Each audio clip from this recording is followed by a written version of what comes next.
Guys welcome back to my another blog. তো আশা করছি তোমরা সবাই খুব ভালো আছো, আমি খুব ভালো আছি। তো পূজা ব্লগে তোমাদের সকালকে জানাই অনেক অনেক ভালোবাসা। এখন যাচ্ছি হচ্ছে আগ্রা জগন্নাথ টেম্পলে। তো কোথায় যাবো আর কীরকম মন্দির সেটা অবশ্যই তোমাদের সাথে শেয়ার করবো। আর যারা যারা এখনও চ্যানেলটাকে সাবস্ক্রাইব করে রাখো। তো চলো দেখা হচ্ছে তোমাদের সাথে মন্দির। তো এই মন্দিরটাতে যাওয়ার জন্য আমাদেরকে প্রায় 30 কিলোমিটার ট্রাভেল করতে হয়েছে, কারণ ব্যাঙ্গালোরের ট্রাফিক, ও মাই গড কি বলবো। আর এই যে আগ্রা জগন্নাথ স্বামী টেম্পল, আর এই টেম্পলটা না খুব সুন্দর। আর এর চারপাশে অনেক মন্দির আছে, হনুমান টেম্পল, তারপরে জগন্নাথ টেম্পল, আরও অনেক কিছু। খুব সুন্দর, মানে খুব খুব খুব বলতে খুব সুন্দর। আর আমরা এমন টাইমেই গিয়েছিলাম তখন জগন্নাথ দেবের আরতিও শুরু হয়েছিল। তো আমরা দাঁড়িয়ে দাঁড়িয়ে অনেকক্ষণ ধরে এখানে আরতি পুজো দেখলাম। তারপরে সব এখানে অনেকগুলো মন্দির আছে, বলতে মানে একটা দুটো না, 6-7টা করে মন্দির আছে সেম একই জায়গাতে। তো সব জায়গাতে গেলাম। আর জানো ওখানে না সবাই বাঙালি, সব বাংলা কথা বলছিল, একটুকুর জন্য মনে হচ্ছিল না যে এটা ব্যাঙ্গালোর। তো যাই হোক, যেহেতু সন্ধ্যার সময় গেছিলাম তো ভাগ্য ভালো ছিল, সন্ধ্যা আরতিটাও দেখতে পেয়েছি। আর ধূপশলা মোমবাতি সব কিছু ঠাকুরকে দিতে পেরেছি, পুজো প্রসাদ দিতে পেরেছি।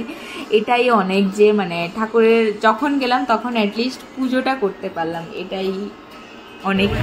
ইন্দ্রতে এসে তারপরে নিয়ে নিয়েছি হচ্ছে ঠাকুর প্রসাদ। এখন সব হচ্ছে ঠাকুর প্রসাদ, তারপরে যাবো হচ্ছে মন্দিরে, তো সেটা তোমাদেরকে দেখাবো।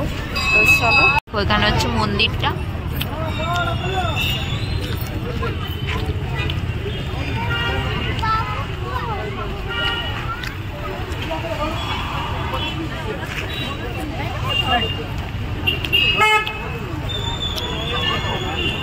এই যে এখন আমরা চলে এসেছি মন্দিরে, জগন্নাথ মন্দিরে। রথের এখানে উপর থেকে নিচে থেকে খুব সুন্দর দেখাচ্ছে। তাই তোমাদেরকে আমি পুরো মন্দিরটা ঘুরে ঘুরে দেখাবো, দেখতে থাকো। এই যে এখান থেকে মেলাটা দেখা যাচ্ছে।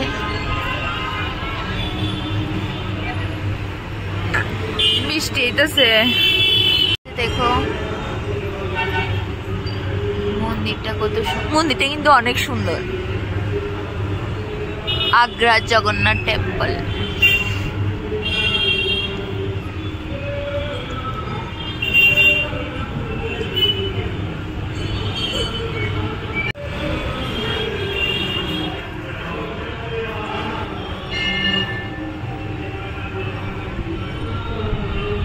আমরা চলে এসেছিলাম মন্দিরে, মন্দির থেকে এখন যাব হচ্ছে নিচে, এখানে হচ্ছে মেলা হচ্ছে।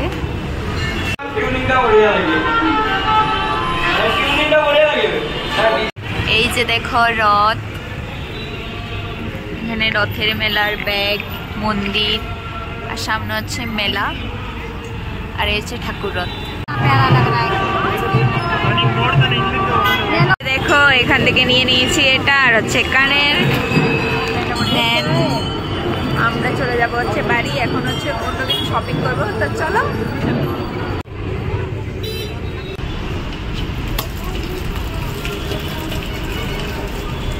জগন্নাথের পুজো টুজো দেওয়া শেষ, এখন যাব হচ্ছে মানে প্রসাদগুলো প্যাকিং করতে।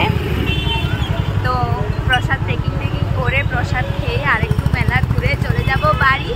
আর এই জগন্নাথ দেবের মন্দিরটা তোমাদের কেমন লাগছে অবশ্যই কিন্তু বলবে, আমিও দেখাচ্ছি পুরোটা।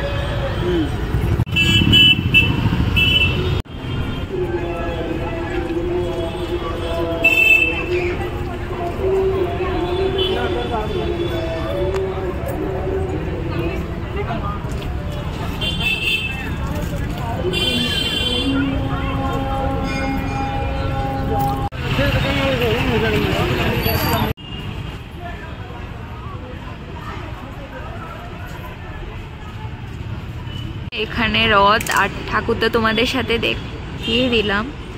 এখন ঠাকুর ঠাকুর দেখে চলে যাচ্ছি বাড়ি। তো আজকে রথের মেলা এখানেই শেষ করলাম। তোমাদের এই ভিডিওটা কেমন লাগলো অবশ্যই কিন্তু কমেন্টে বলবে, যদি ভালো লাগে তাহলে অবশ্যই লাইক কমেন্ট সাবস্ক্রাইব একটু বলবে না।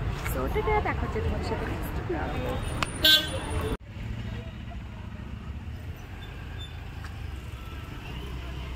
মেলা টেলা দেখে চলে যাচ্ছিলাম হচ্ছে বাড়ি, তখন প্রায় 8:30, 9টা মতো বাজে।